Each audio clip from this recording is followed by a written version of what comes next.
અને અસુર લગ્ન એટલે જ્યાં માત્ર સંપત્તિ જોઈને લગ્ન થતા હોય ને એ અસુર લગ્ન. યાજ્ઞવલ્કી એવું કહે છે કે અસુર લગ્ન છે કે જ્યાં માત્ર સંપત્તિ જોવામાં આવે, સંસ્કાર જોવામાં ના આવે. અને મારે દુઃખ સાથે કહેવું છે, હું શબ્દ વાપરું છું દુઃખ સાથે કહેવું છે કે આપણા સમાજની અંદર સંપત્તિને વિશેષ પ્રાધાન્ય આપવામાં આવે છે સંસ્કારને બદલે. દીકરીના માતા પિતા તરીકે આ વિચારજો. દીકરી બેઠી હોય તો એ વિચારજો. મેં તો એવા પરિવારે જોયા છે કે જે પરિવારની અંદર સંપત્તિ પુષ્કળ હોય અને હળવેકથી આપણે દીકરીના માતા પિતાને એવું કહીએ કે જરા ધ્યાન રાખજો, અમને જ્યાં સુધી સમાચાર મળ્યા છે ત્યાં સુધી આ છોકરો છાટો પાણી લે છે. છાટો પાણી શું કહેવાય એ તો આપણને ખબર જ હોય.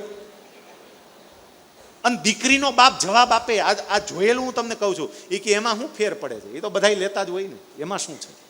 આવું થાય છે.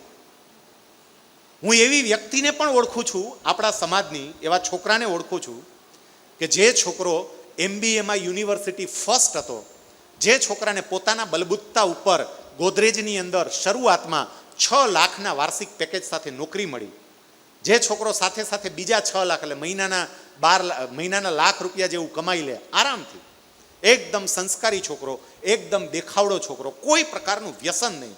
પણ એ છોકરાની સગાઈ નહોતી થતી. કેમ? તો કે જમીન નથી. એટલે આપણે જમીન પહેલાં જોવે, જમીન છે એટલે જમીન જુઓ, ન જોવો એની વાત નહીં, પણ સંસ્કાર તો જુઓ.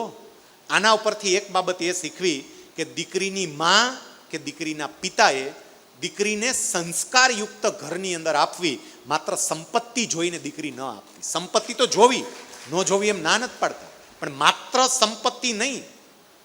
તમને ખબર છે આપણે ત્યાં આપણા ઋષિઓએ, મારા સસરાનો હું જેટલો આભાર માનું એટલો ઓછો છે કે મારી પસંદગી કરતી વખતે એને મારી જમીન જોઈ જ નથી. કારણ કે મારા બાપા પાસે 8 જ વીઘા હુકી જમીન હતી અને મારા સસરા 200 વીઘાના ખાતેદાર.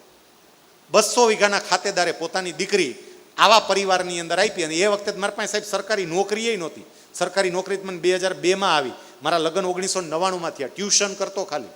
નડિયાવાળા ગામડામાં મકાન હતા, એને બંગલો ત્યાં, અને મારા નડિયાવાળા મકાન. પણ એમને એમ કીધું કે આ છોકરો સંસ્કારી લાગે છે અને આ છોકરો ભવિષ્યની અંદર સંપત્તિ પેદા કરી શકે એમ છે, એટલે આપણે આ ઘરની અંદર અપાય. મારે એ કહેવું છે કે સંપત્તિ જોઈને નહીં, સંપત્તિ પેદા કરવાની ક્ષમતા જોઈને દીકરી આપવાનું રાખજો, સુખી થશો.